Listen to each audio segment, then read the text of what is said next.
Hi friends, ஆனால் எப்படி இருக்கீங்க? இன்றைக்கி எங்களுடைய சாப்பாடு என்னன்னா சோறு, அப்புறம் அயம் சம்பால் மேரா. இதை பாருங்க ஃப்ரெண்ட்ஸ், இது 2 மங்கள சோறு, அப்புறம் 2 சம்பால் முட்டை,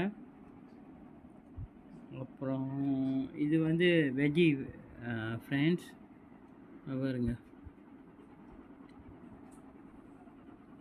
இதான் இன்றைக்கி உள்ள சாப்பாடு ஃப்ரெண்ட்ஸ். பாருங்க,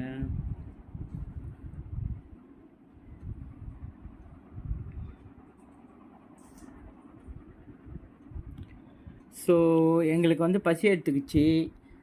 நாங்கள் இப்போ சாப்பிட போகிறோம் ஃப்ரெண்ட்ஸ்.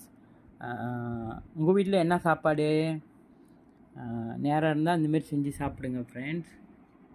ஓகேவா ஃப்ரெண்ட்ஸ்? ரொம்ப நன்றி ஃப்ரெண்ட், தேங்க்யூ.